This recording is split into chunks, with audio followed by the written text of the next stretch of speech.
Hi everyone, welcome back to my YouTube channel. जैसा कि आप सभी को पता है कि सीटेट 2023 जुलाई में होने वाला है और फॉर्म भी स्टार्ट हो चुके हैं। अब हमारे पास बहुत ही कम समय बचा है। कम समय में कैसे तैयारी करें, तो आप बिल्कुल सही जगह पे आए हैं। मैं आपको सारे प्रीवियस ईयर क्वेश्चन करवाऊँगी। और आपको तो पता ही है हमारे सीटेट के पेपर में मेन रोल किसका होता है, हमारे PYQs का। तो चलिए स्टार्ट करते हैं हम बिना देर किए हुए आज के इस वीडियो को। ये हमारे सारे ऑफिशियल पेपर हैं जो सीटेट में पहले पूछे गए थे। तो हमारा इस वाले सेट में हमारा फर्स्ट क्वेश्चन क्या आया था, डेवलपमेंटल चेंजेस क्या होते हैं, विकासात्मक परिवर्तन क्या होते हैं। तो ये सभी संस्कृतियों के बच्चों के लिए सार्वभौमिक गति से समान होते हैं, बिल्कुल समान होते हैं, ऐसा तो बिल्कुल भी नहीं है। मध्यकाल तक बहुत तेज गति से होते हैं और फिर रुक जाते हैं। विकास तो कभी नहीं रुकता, ये जीवन पर्यंत चलता रहता है। हमेशा एक रेखिक तरीके से होते हैं और एक आयामी होते हैं, बिल्कुल नहीं होते, एक रेखिक तरीके से नहीं होते, ये मल्टी डायमेंशनल होते हैं। और नेक्स्ट ऑप्शन दिया है हमारा, वंशानुगत कारकों और पर्यावरणीय प्रभावों की परस्पर प्रक्रिया है। हाँ, ये बिल्कुल सही है, क्योंकि जो हमारा डेवलपमेंटल होता है ना, वो हेरिडिटी और ये हमारे इन्वायरमेंटल फैक्टर का ही प्रोडक्ट होता है। इसका राइट आंसर होगा ऑप्शन नंबर 4। अब चलते हैं नेक्स्ट क्वेश्चन पे। क्वेश्चन नंबर 2 आया था हमारा। यदि आपको हमारी वीडियो पसंद आए तो वीडियो को लाइक कीजिए और चैनल को सब्सक्राइब कीजिए।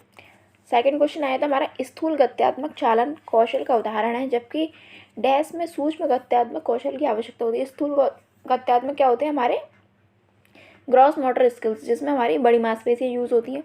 और सूक्ष्म गत्यात्मक कौशल कौन से होते हैं, फाइन मोटर स्किल्स, जिसमें हमारी छोटी मांसपेशियाँ यूज़ होती हैं। बड़ी मांसपेशियाँ किस में यूज़ होती हैं, भागना और चित्र बनाना, भागने में बड़ी मांसपेशियाँ, चित्र बनाने में छोटी मांसपेशियाँ, बिल्कुल सही है। निचोड़ना और चलना, निचोड़ने में तो छोटी होगी और चलने में बड़ी होगी, उल्टा दिया है। पकड़ना और चढ़ना, ये भी उल्टा दिया है। आड़ी तिरछी रेखा व ताली बजाना, ये भी उल्टा दिया है। तो हमारा राइट ऑप्शन हो जाएगा ऑप्शन नंबर 1। अब नेक्स्ट क्वेश्चन आया था हमारा क्वेश्चन नंबर 3। इनमें से कौन सी बच्ची मध्य बाल अवस्था में होगी। ऐसा कोई इसमें कौन सा गुण है जो मध्य बाल अवस्था में होगा। एक बच्ची जिसने अभी सामाजिक संदर्भ में नकल करना शुरू किया, मतलब नकल करना, इमिटेशन, ये तो हमारा शैशवावस्था में ही आ जाता है, जो 0 से 2 साल तक होती है। एक बच्ची जो अमूर्त विचारों का, तो ये वाली तो लास्ट वाली स्टेज होती है, एब्स्ट्रैक्ट थॉट, उसमें ही आते हैं। और थर्ड ऑप्शन दिया है, एक बच्ची जो सकारात्मक खेलों में शामिल नहीं हो सकती, ये तो गैंगेज का ही होता है, ये तो हो सकती है, इसमें उल्टा दिया है। एक बच्ची जो तार्किक रूप से तर्क करती है और संरक्षण कर पाती है, ये बिल्कुल सही आंसर है।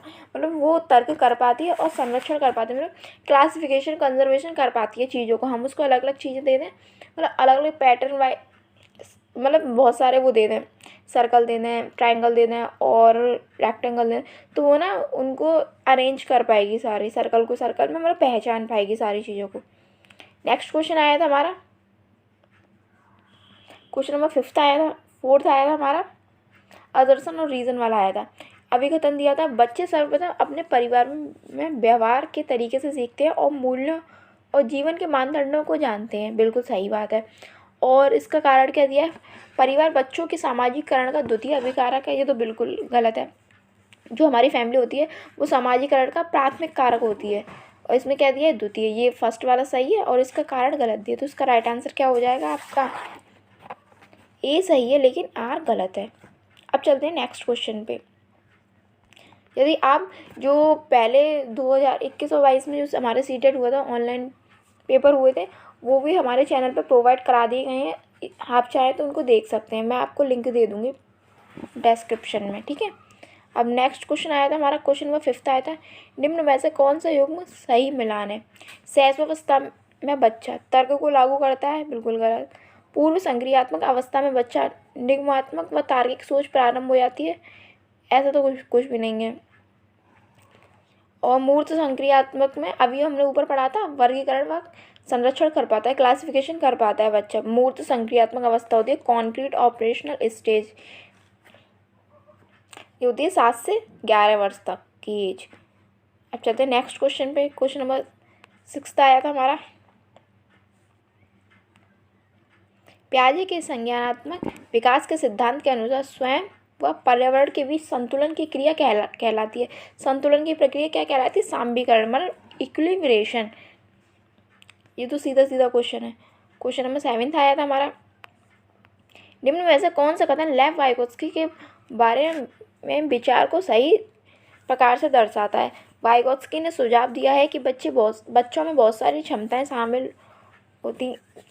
होती हैं जिनमें वे कार्य शामिल होते हैं जिन्हें बच्चे सहायता के साथ कर सकते हैं। बिल्कुल सही बात है। हम बच्चों को कोई कार्य देते हैं तो वो अगर कर नहीं पा रहे तो उनको थोड़ी सी हिंट दे दो तो वो ना उसको कर पाते हैं। और ये हमारी हिंट क्या कहलाती है? हमारी ये ही हिंट हमारी स्कैफोल्डिंग कहलाती है। वाइगोत्स्की बच्चों को एक कोरा कागज के रूप में देखते हैं? ऐसा बिल्कुल भी नहीं है। तो अब चलते हैं नेक्स्ट क्वेश्चन पे। क्वेश्चन नंबर 8 आया था हमारा, एक शिक्षिका किस संरचना का इस्तेमाल करती है जब वह एक बच्चों को जिगजॉग पहेली बनाने में मदद करते हैं? इशारे व संकेत। तो अभी हमने ऊपर आपको बताया था किसका यूज़ करती है। इसका राइट आंसर होगा आपका मचान या पाड़, इसको भी बोलते हैं हम स्कैफोल्डिंग, जो वाइगोत्स्की ने दिया है। अब चलते हैं नेक्स्ट क्वेश्चन पे। नेक्स्ट क्वेश्चन आया था, क्वेश्चन नंबर 9 आया था हमारा, अभिकथन व रीजन। एक बाल केंद्रित कक्षा व्यक्तिवादी होती है और एक कठोर संरचित पाठ्यक्रम का अनुसरण करती है। और इसका कारण दिया था, बच्चा सबसे अच्छा तब सीखता है जब शिक्षक तानाशाह और नियंत्रक होता है। ऐसा तो कुछ भी नहीं, मतलब हमारी जो क्लासरूम होती है ना वो चाइल्ड सेंटर्ड होती है, ना कि शिक्षक तानाशाही करे, हिटलर बन जाए शिक्षक, ऐसा तो कुछ भी नहीं। ऐसे तो बिल्कुल नहीं होनी चाहिए हमारी कक्षा। तो इसका राइट आंसर हो जाएगा आपका ए और आर दोनों ही गलत हैं। Option number 4। चलते क्वेश्चन नंबर 10 पे। क्वेश्चन नंबर 10 आया था हमारा, निम्न में से क्या प्रगतिशील कक्षा की विशेषता, जो प्रोग्रेसिव क्लासरूम होता है उसकी क्या विशेषताएं होती हैं बताइए आप। शिक्षिका पूरी तरह से कार्य को नियंत्रित करती है, मतलब कंट्रोल कर ले पूरी क्लास को। ऐसा नहीं होना चाहिए। बच्चों की भागीदारी न्यूनतम है, ऐसा भी नहीं होना चाहिए बिल्कुल। गतिविधियाँ कार्य करते समय बच्चों का मूल्यांकन किया जाए, ये बिल्कुल सही है। और समय सारणी और बैठने की व्यवस्था तय है, ऐसा भी नहीं। मतलब सब बच्चों को हमें एक समान लेके चलना है, ऐसा नहीं कि जो हमारे फेवरेट स्टूडेंट हम उनको ही आगे बिठाएंगे, ऐसा तो बिल्कुल भी नहीं होना चाहिए। अब चलते हैं नेक्स्ट क्वेश्चन पे। क्वेश्चन नंबर 11 आया था हमारा, अमूर्त तर्क देता है कि हम कानूनों को बदल सकते हैं यदि वे समाज की ज़रूरतों को पूरा नहीं करते, लेकिन यह आपसी सहमति और लोकतांत्रिक प्रक्रिया के माध्यम से किया जाना चाहिए। लॉरेंस कॉलवर्क के अनुसार ये कौन सी अवस्था है? इसका राइट आंसर हो जाएगा आपका सामाजिक अनुबंधन अभिविन्यास। ये दो सारी स्टेज हैं, आपको स्टेज ये तो लर्न करनी पड़ेंगी लॉरेंस कॉलवर्क की। और क्वेश्चन नंबर 12 आया था हमारा, हार्वर्ड गार्डनर के सिद्धांत में बुद्धि में व्यक्तियों में अपनी पहचान, मानव अस्तित्व और जीवन के अर्थ के बारे में संवेदनशीलता होती है। जो कौन सी बुद्धि होती है जिनमें व्यक्ति खुद अपनी पहचान और अपने बारे में ही जानने की क्षमता होती है। इसका राइट आंसर हो जाएगा आपका 12 का अंतः व्यक्तित्व, मतलब खुद के बारे में जानना इंट्रापर्सनल होता है। इसका राइट आंसर हो जाएगा आपका ऑप्शन नंबर 4, खुद के बारे में जानना इंट्रापर्सनल और दूसरों के बारे में जानना इंटरपर्सनल। चलते हैं क्वेश्चन नंबर 13 पे। क्वेश्चन नंबर 13 आया था हमारा, गिफ्ट के तौर पर कार मिलने पर एक 5 साल की बच्ची बोली, यह मेरे लिए नहीं है, लड़कियां कारों से नहीं खेलेंगी। यह वाक्य क्या दर्शाता है? ये क्या दर्शाता है? जेंडर रूढ़िवादिता दर्शाता है, जेंडर स्टीरियोटाइपिंग। जो मतलब लड़कियों को है ना, लड़के गुड़िया से नहीं खेलेंगे और लड़कियां बंदूक और कार से नहीं खेलेंगी। ये हमारा पहले से चला आ रहा है, तो लोगों के मन में ये रूढ़िवादिता बैठ गई है। लेकिन आजकल तो अब ऐसा कुछ भी नहीं है। क्वेश्चन नंबर 14 आया था हमारा, कक्षा में संस्कृति व भाषाई भिन्नताओं को ध्यान में रखते हुए कौन सी निधि प्रभावी होगी? कक्षा में भाषाई भिन्नताओं को ध्यान में रखना है हमको, तो इसका राइट आंसर होगा आपका मानकीकृत व कठोर पाठ्यचर्या का पालन करना बिल्कुल नहीं।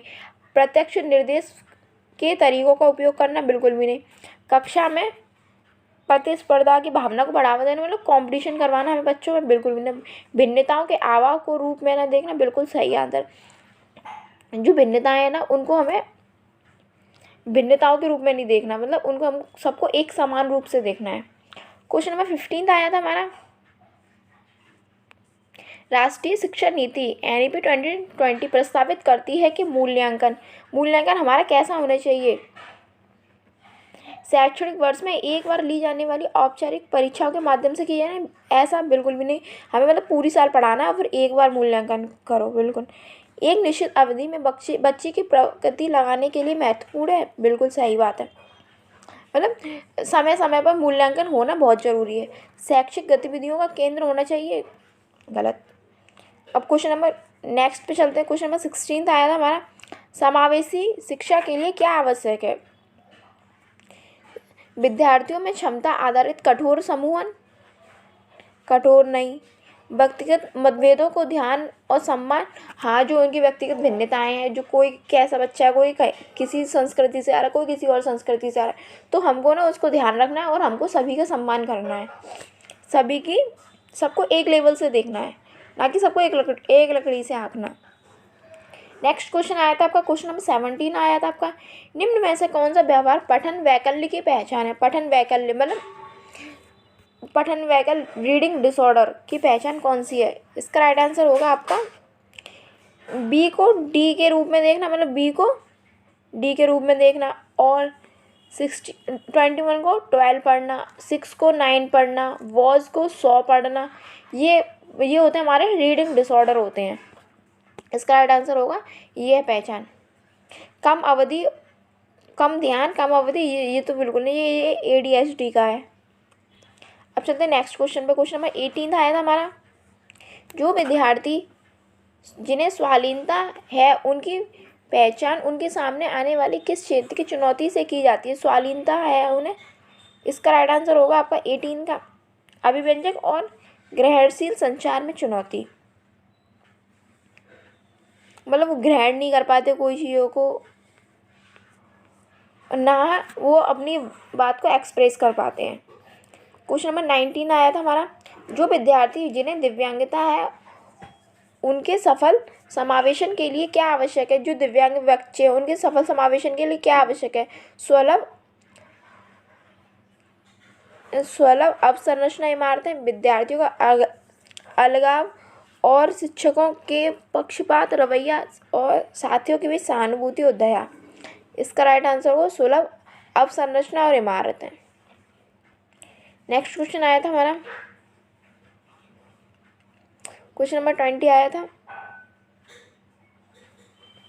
निम्न में से कौन सा अभ्यास विविध अधिगम प्राथमिकता वाले विद्यार्थियों को शामिल करने में सहायक होगा। इसका राइट आंसर होगा आपस के खतरों और विकर्षों को कम करना, हमें ये कम करना है खतरों वगैरह को। नेक्स्ट क्वेश्चन आया था आपका, क्वेश्चन नंबर 21 आया था, किस सिद्धांत पर आधारित कक्षा कक्ष में विद्यार्थी स्वयं पहल करके व चर्चा में सक्रिय भागीदारी सीखते हैं। व्यवहारवादी में, अनुकरण करके खेल सीखना में, सामाजिक संरचनावादी में, या प्रतिपादक शिक्षण में। सामाजिक संरचनावादी में। नेक्स्ट क्वेश्चन आया था हमारा, क्वेश्चन नंबर 22 आया था, मुख्य रूप सार्थक अधिगम में, सार्थक अधिगम मतलब मीनिंगफुल लर्निंग कैसी होनी चाहिए।